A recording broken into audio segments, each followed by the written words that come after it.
Hi, everybody. It's Suzette Skidmore with Healing Solutions Incorporated, and we are on week 5 of our journaling through the COVID-19 pandemic. So the question this week is, how has social distancing impacted you? List 5 challenges and opportunities, and how are you coping? So for me, it's kind of like all mixed together, right? So we had the social distancing, which is just really 6 feet away from people. Then you had the mask come in. Then you had the shutdown come in. So it's almost like they're all 3 together, but really when you separate them out, the social distancing is really just about being 6 feet away from people. So when I was thinking about that, one of the challenges is that the people that I can be around is all in different places. And for those people who have literally been able to stay home for the full 30 days, not even go to the grocery store, hats off. Oh my goodness. That takes a lot of patience, a lot of positivity, a lot of love to be able to be in that environment with the people that you love for such a long period of time, because you start to run out of things to talk about. I think I know way more about video games than I ever thought I would.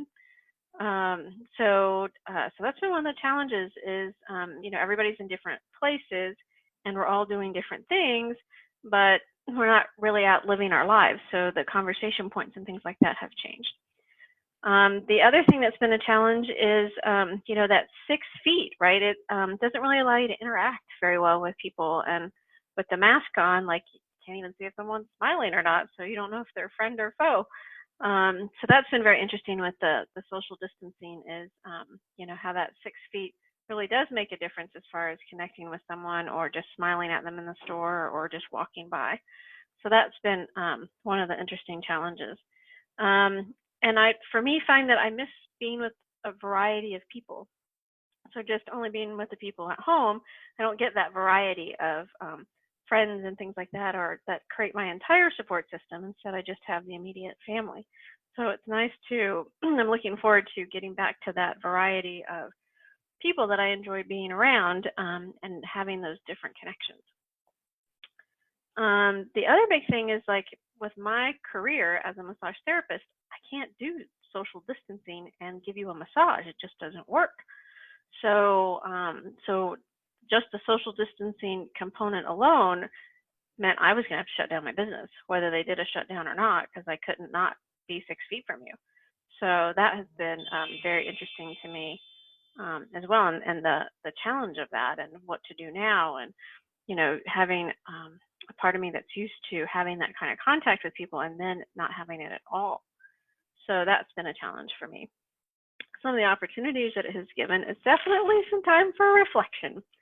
So doing a lot of that.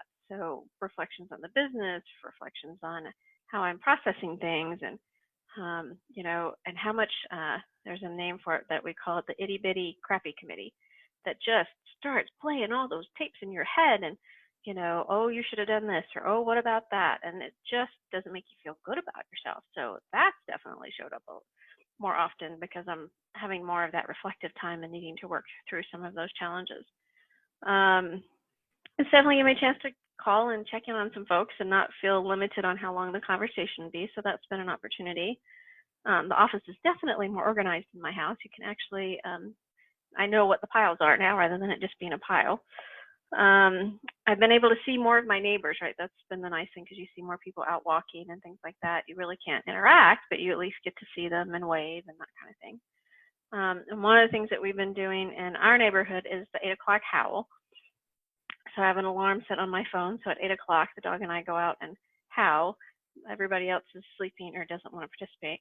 And I can't even get the dog to howl. So that's been kind of funny too.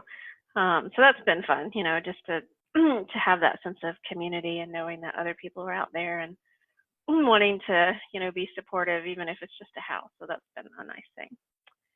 Some interesting insights that I've gotten since I've had some reflection time is, one, I can still be bored with a to-do list. Who thought that was possible? And that I like being with people in person. We've been doing Zoom and things like that, but it's just really not been enough. So that there's something to being with people in person that I think I took for granted that I don't anymore. And as crazy as it's going to be, Facebook is not enough. It's kind of like the icing. It gives you a chance to check on people that are long distance and things like that, but it's not enough. Like, it's not enough social interaction for me. It's nice to know how people are doing and things like that, but it's really just not enough as far as what I need for social interaction. I'm definitely giving myself more permission to just be, because that itty bitty committee keeps coming up, and trying to give myself some grace and some space to do the things that I need to do. So definitely that has been an insight. Staying home is harder than you think. So, I don't know if it'd be different if I was by myself.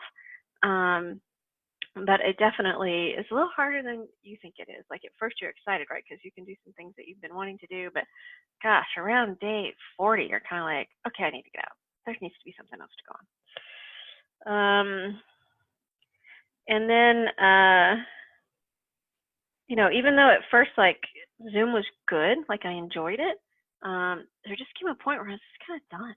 I just like, okay, we're on another Zoom call, and it just wasn't really giving me that social interaction that I really needed. And I don't know about the rest of you, but we all seem to, go and go and go and go and go, and then you kind of hit a wall. And I feel like that's kind of what this week has been for me, is that I kind of hit a wall. So feeling a lot of sadness and all the anxiety and stress of people go to work, don't go to work. Are you safe? Are you not safe? Do you have all the provisions in place? And that kind of stuff. So, so for me, I definitely hit my wall this week, and I would say we're probably around week 6 or 7, and I kind of hit that wall. So, the other thing is that it kicks in kind of a sense of loneliness, right? Because not that the people in my house aren't wonderful and great, but I miss the different types of interactions I have with people, and so that's where I think my loneliness has kicked in. So those are kind of some of the challenges and the opportunities that social distancing has created for me. I would love to hear some things that might have impacted you, and hopefully you're able to hear me a little clearer, because we're trying a headset rather than just trying to use the laptop. So hope this was good for you, and we look forward to seeing you on Meditation Mondays, and then we'll be posting our next journaling question next Wednesday. Take care. This is Suzette with Healing Solutions.